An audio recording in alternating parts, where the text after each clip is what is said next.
Judith Gauthier, Fleur d'Orient, Zuleïka. Le Nil coulait lentement dans le silence de la nuit, entraînant le reflet brisé des larges étoiles qui tachaient les terres obscures du ciel. Et, pareil à un autre fleuve, une caravane, profitant de la fraîcheur nocturne, cheminait en bon ordre sur l'une des rives. Parfois, un cri s'élevait, activant l'allure d'une bête de somme. Le claquement d'un fouet déchirait le silence, et le rythme d'un trot momentané sonnait sourdement sur le sable. La caravane voulait entrer à Oph, la ville royale des pharaons, avant le lever du soleil. Elle se hâtait, mais déjà le ciel blêmissait, les étoiles s'effaçaient une à une. Les objets apparaissaient, sans couleur encore, mais découpant leurs silhouettes noires sur l'atmosphère éclaircie. Les chameaux, cambrant leur long col et balançant leur tête aux lèvres pendantes, les ânes disparaissant à demi sous leur charge et harcelés par leurs conducteurs, les chariots, tirés péniblement par de grands bœufs qui mugissaient par instants, se dégageaient de plus en plus de l'ombre. Bientôt, les ibis roses, qui dormaient un pied dans l'eau, fouettèrent l'air de leurs grandes ailes et étirèrent leurs membres. Les gypaètes s'envolèrent vers des cris aigus, le Nil s'éclaira en même temps que le ciel, et un faisceau de rayons d'or jaillit de l'horizon oriental.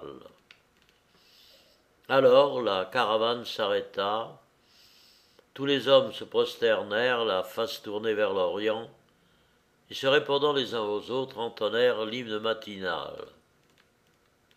Ô Ra, Seigneur du rayonnement, brille sur la face d'Osiris, qu'il soit adoré au matin et qu'il se couche le soir, que son âme sorte avec toi hors de la nuit, qu'il vogue dans ta barque, qu'il aborde dans l'arche, qu'il s'élève dans le ciel.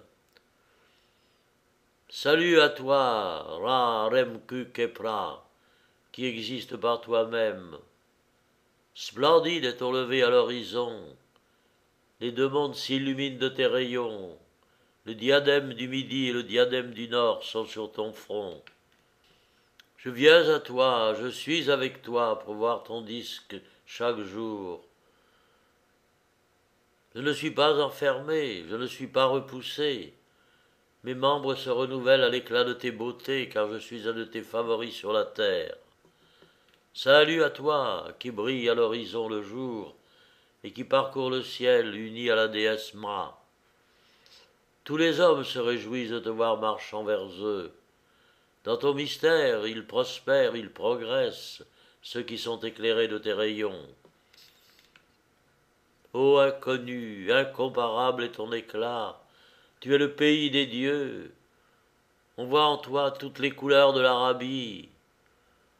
Ô soleil qui n'a pas de maître, grand voyageur à travers l'espace, les millions et les centaines de mille lieues en un instant tu les parcours, tu disparais, tu subsistes, ô Ra, qui te lèves à l'horizon. Gloire à toi qui brille dans le Nun, qui a illuminé les deux mondes le jour où tu es né, enfanté par ta mère de sa propre main. Tu les illumines, tu les divinises, grand illuminateur qui brille dans le Nun. Tandis que tous étaient agenouillés et glorifiaient le resplendissant soleil, en tendant les bras vers lui, un jeune homme, dont le costume était différent de celui de ses compagnons, et qui semblait d'une condition au-dessus de la leur, demeura debout et ne prit point part à la prière. Un sourire empreint d'un vague mépris errait même sur ses lèvres, lorsque ses yeux s'abaissaient vers le groupe prosterné et pieux. Alors, relevant le front, il fixait son regard clair sur le soleil et en supportait l'aveuglante clarté d'un air de défi et d'orgueil. Bien qu'il eût l'aspect d'un maître, ce beau jeune homme ne semblait pas commander aux gens qui formaient la caravane. C'étaient des marchands qui colportaient du natrum, de la myrrhe, de la poudre de santal et toutes sortes d'aromates et de plantes médicinales, et qui quelquefois aussi, par occasion, revendait des esclaves. Lorsqu'il plut aux marchands de se remettre en marche, le jeune homme marcha parmi eux sans se plaindre, bien qu'il parût très las et peu accoutumé à la fatigue. Bientôt les pointes roses des obélisques se dressèrent dans la pureté du ciel. Les murailles, les portes, les palais d'offres flagrantes se montrèrent des deux côtés du fleuve, et la caravane entra dans la ville qui commençait à s'éveiller. Le jeune étranger, stupéfait de la magnificence du tableau qui se présentait à lui, regardait avec une admiration croissante Off, qui resplendissait superbement au soleil levant. Dieu de mes pères, s'écria-t-il extasié, jamais pareille merveille n'a frappé mes yeux. Mon chagrin s'adoucit devant cette splendeur. Je me confie à toi, Dieu d'Abraham. Et j'entre sans crainte dans cette ville où je serai esclave, car tes desseins sont impénétrables. Quelques heures plus tard, l'étranger fut vendu sur la place publique, et celui qui l'acheta était Putiphar, ministre du Pharaon. « Comment te nommes-tu » demanda-t-il à son nouvel esclave, en l'emmenant avec lui dans son char. « Je suis Joseph, fils de Jacob, et je ne suis pas né en servitude. »« Mon joug te sera léger ou pesant, selon tes mérites, dit Putiphar. Je suis un maître doux et humain, mais sévère, s'il le faut, et plein de justice. » Le char entra bruyamment dans la cour de la somptueuse maison de Putiphar. Les serviteurs s'empressèrent autour du maître et continrent les chevaux impatients couverts d'écume. Attirée par le tumulte de l'arrivée, une femme parut sous le portique du palais, accompagnée d'un groupe de servantes qui portaient des éventails de plumes emmanchés à des hampes d'or. Elle se tint au haut des marches, se détachant lumineusement sur le fond plus sombre du portique, et sourit à Putiphar, qui lui fit un signe de la main. Cette femme était belle et jeune encore. Son visage un peu large, aux pommettes accentuées, à la bouche épaisse et pourprée, aux yeux énormes agrandis encore par 2 lignes d'antimoine, avait une excessive fraîcheur de vie. Un morceau d'étoffe cannelée et traversé de fils d'or était disposé sur son front et le long de ses joues, comme la coiffure des sphinx. Un pectoral de pierreries brillait sur sa poitrine. Ses bras ronds et bruns étaient cerclés aux poignets et aux épaules par des bracelets d'émaux. Sa robe, nouée sous le sein et bridante un peu sur les hanches, était d'une étoffe de lin à rayures obliques, bleues, vertes et noires. « Repose-toi aujourd'hui, dit Putiphar à Joseph. Demain, je t'établirai dans tes fonctions. » Et il monta les marches en entourant d'un bras la taille de sa femme, qui se pencha vers lui et lui dit à l'oreille, en regardant Joseph à la dérobée, « Quel est donc cet étranger ?»« C'est un esclave d'Arabie, dit Putiphar. Je l'ai acheté aujourd'hui même. » Un mois s'était à peine écoulé et Joseph était devenu l'intendant de Putiphar. Tout prospérait sous sa direction. Le maître avait pris son esclave en grande amitié et lui donnait toute sa confiance. Dans l'appartement des femmes, délicieusement frais et embaumé, ouvrant sur une cour intérieure, dont le centre creusé en bassin est plein d'une eau limpide, Zuléika, l'épouse de Putiphar, a réuni tout un groupe caquetant de nobles amis. Les piliers trapus aux chapiteaux fleuris, pleins de couleurs alternées, jettent leurs ombres. L'eau baise doucement les marches de marbre noir et reflète en frissonnant les peintures de la colonnade et des hautes corniches. Toutes ces femmes sont étendues sur des coussins de cuir bleu, gonflés du duvet des fleurs de charadon, les unes à plat ventre appuyées sur leurs coudes, d'autres renversées, les bras arrondis au-dessus de leur tête, quelques-unes le torse droit et le dos contre un pilier.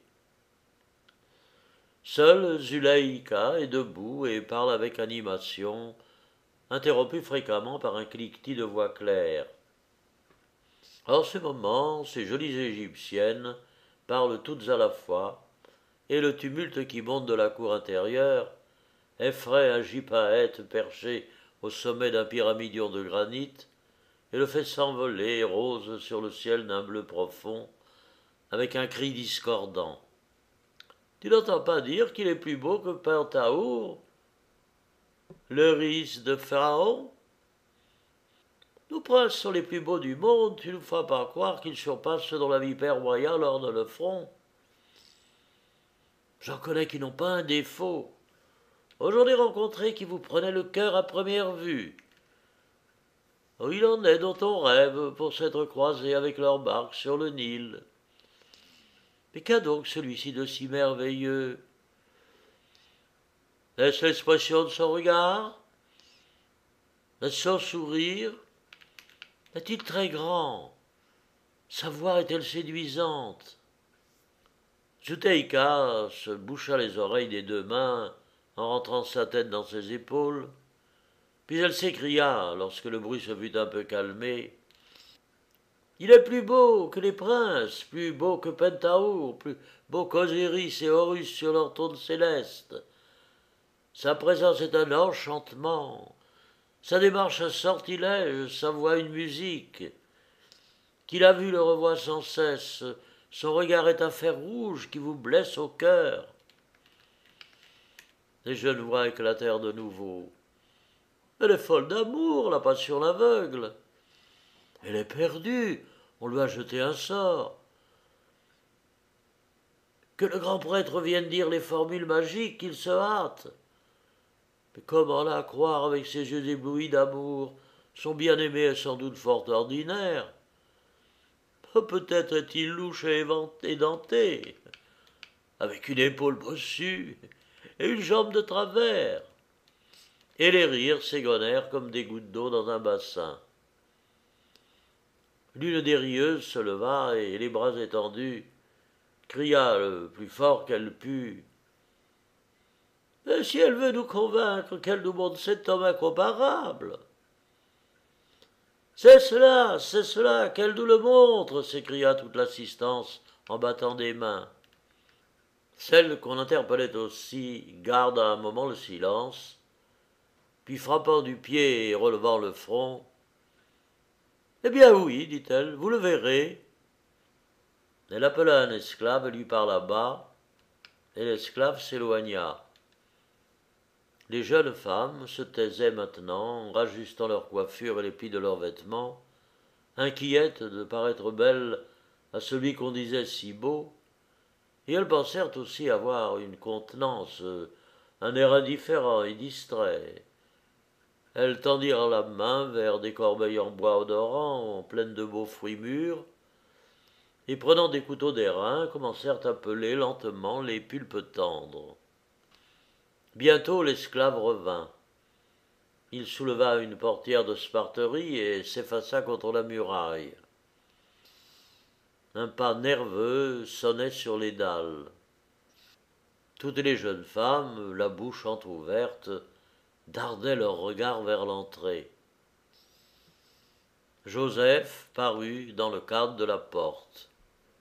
De haute taille, fier, malgré l'attitude soumise et réservée qu'il gardait, et en dépit de son costume modeste, d'une incomparable beauté.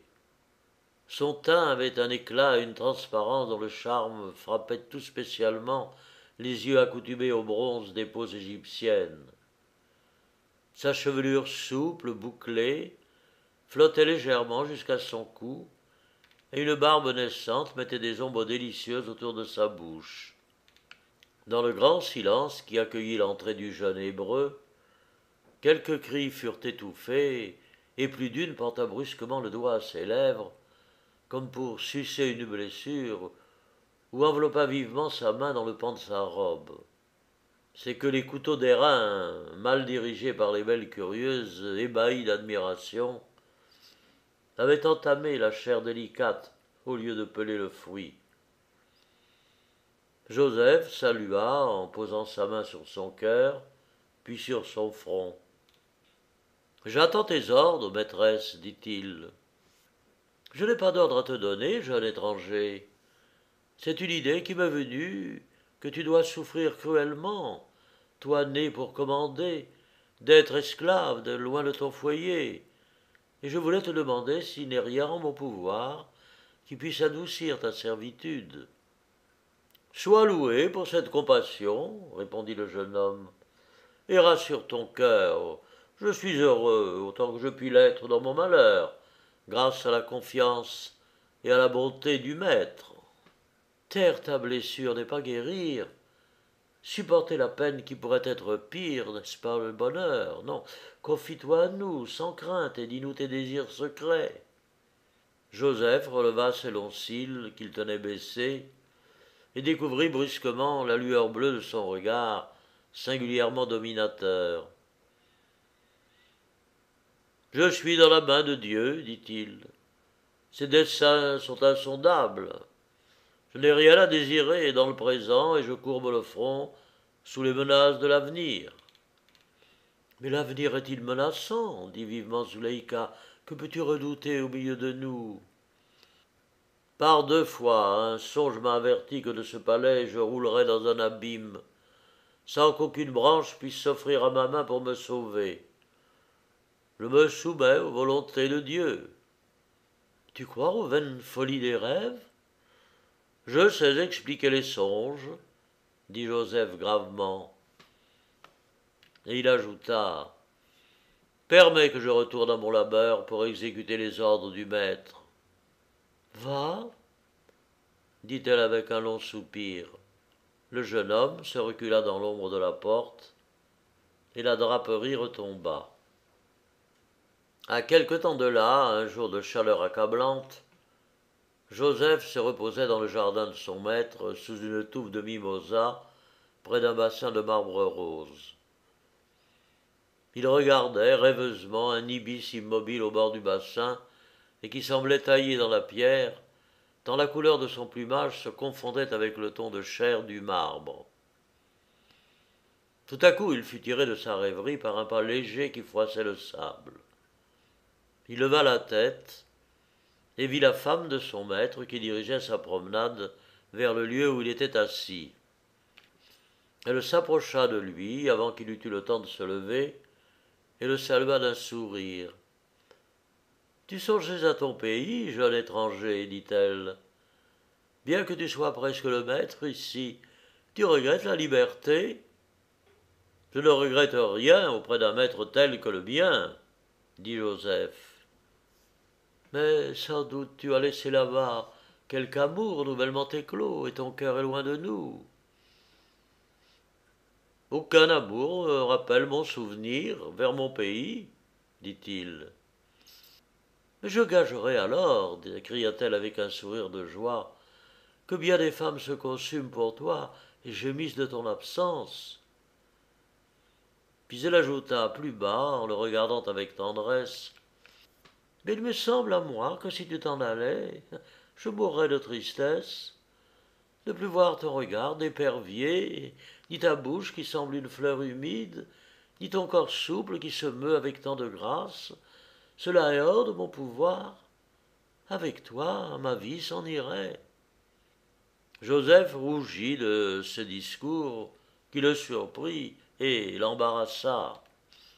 Elle se méprit à son trouble, qu'elle jugea l'émotion d'une joie inattendue, et elle approcha vivement ses lèvres de l'oreille de Joseph.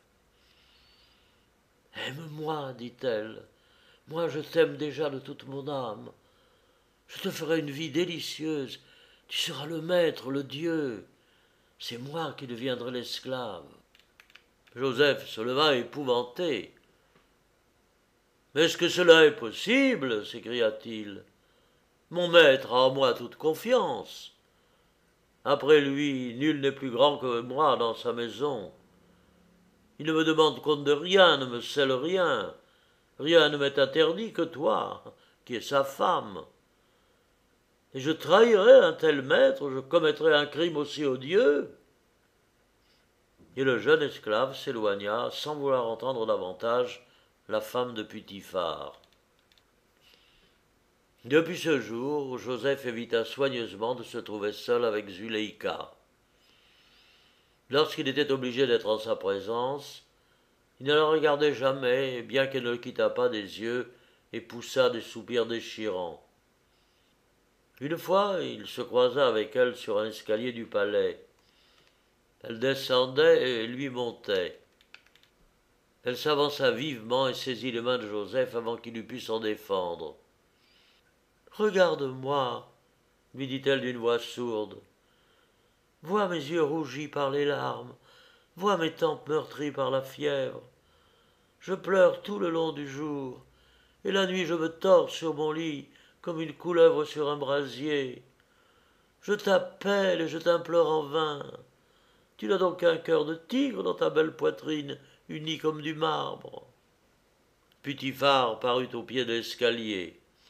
Alors elle laissa Joseph et continua à descendre. Un jour de moisson, tous les serviteurs étaient hors du palais. Joseph entra dans une chambre pour prendre un papyrus qu'il y avait laissé. La femme de Putiphar était dans cette chambre, assise sur un lit très bas. « Tu cherches ton papyrus, dit-elle. Le voici. » Et elle tendit le rouleau à Joseph.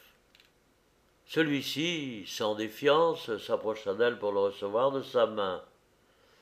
Mais alors elle lui jeta ses bras autour du cou et l'étreignit si violemment contre sa poitrine qu'il ne put se dégager.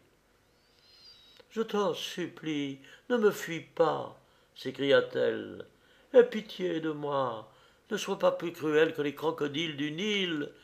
Que t'ai-je fait? Je t'aime, je me courbe à tes pieds, et toi, tu me repousses, tu me tortures. » « De grâce, dit Joseph d'une voix ferme, laisse-moi si tu ne veux pas que j'use de ma force pour me dégager de ton étreinte. Tes bras frêles reprennent dans ma main. Éloigne-toi, je t'en conjure, pour éviter que je te brise. » Mais elle ne prit pas garde à ses paroles et se serra plus étroitement contre lui. « Je baiserai au moins une fois cette bouche charmante, dit-elle en collant ses lèvres sur les siennes. Joseph sentait sa raison lui échapper. Il s'engourdissait comme un oiseau sauvage manié par une main tiède. Cependant, d'un effort violent, il délia cet enlacement tenace et repoussa loin de lui la femme de son maître. Mais elle se retint à un pan de son manteau. Joseph défit vivement l'agrave de ce vêtement et le laissa entre les mains de Zuleïka. Il s'enfuit hors de la chambre, hors du palais. L'Égyptienne, ainsi repoussée par un esclave, entra alors dans une colère folle. Elle se roula à terre, se déchira le visage, cria, pleura, se mordit les poings et jura de se venger. Son mari la surprit dans cet état de fureur. « Mais qu'as-tu donc, dit-il, que t'est-il arrivé ?»« Tu le demandes, dit-elle, eh bien je vais te l'apprendre. Sache que cet esclave, que tu chéris tant et que tu as comblé de tant de biens, profitant de l'absence de tes serviteurs, a voulu me faire violence et abuser de moi. Regarde, voici son manteau qui témoigne contre lui. » En entendant cela, Putiphar entra dans une colère égale à celle de sa femme. Il brisa plusieurs objets et maudit 100 fois sa confiance. Puis il fit rechercher Joseph et, sans vouloir l'entendre, le fit jeter en prison. 3 ans après cet événement, la femme de Putiphar se promenait tristement au bord du Nil avec ses femmes et quelques eunuques. Elle songeait à Joseph, disparu de sa vie, mais qui était sa pensée constante. Elle ne pouvait revenir sur sa vengeance, car il lui fallut avouer qu'elle était la seule coupable. Et elle avait le regret amer de ce temps où du moins elle pouvait le voir tous les jours, respirer le même air que lui. Quelquefois pourtant l'outrage lui remontait au front, et elle se réjouissait de la vengeance. Ce jour-là, morne, pâlie, la tête basse, plus écrasée que jamais sous le poids de son vain amour, elle errait lentement au bord du Nil. Tout à coup, un cortège triomphal déboucha d'une rue, et elle s'arrêta machinalement pour le voir passer. Des héros marchaient en tête, proclamant les dignités du triomphateur. Pharaon, précédé d'Ammon-Ra, dit « Puisque Dieu t'a fait connaître les choses mystérieuses et que tu m'as révélé mes songes, tu seras sur ma maison et tout mon peuple te baisera la bouche. Moi seul serai plus grand que toi sur mon trône. J'ai ôté mon anneau de ma main et je l'ai mis dans la tienne, et je t'ai fait revêtir d'habits de lin fin, et je t'ai passé un collier d'or au cou. Tu monteras sur un char magnifique, le plus beau après le mien, et l'on criera qu'on s'agenouille devant toi. Tu t'appelleras Tsafenat Pahanea, et je te donne pour femme Massénate, fille du grand prêtre d'On. Sans ton ordre, nul ne fera un geste dans tout le pays d'Égypte. » Lorsque le char de triomphe s'avança, et que Zuleïka aperçut celui qui le montait, beau, calme, resplendissant de parure, elle reconnut Joseph, l'esclave, qu'il avait méprisé et qu'elle croyait écrasé sous sa vengeance. Ce fut un choc terrible, un éblouissement, une torture et une joie. La honte et le désir lui gonflèrent le cœur à tel point qu'il lui parut se briser et répandre en elle une onde brûlante qui la terrassa. Mais cette brûlure, par sa violence, la purifiait. Elle se sentait en même temps anéantie et régénérée.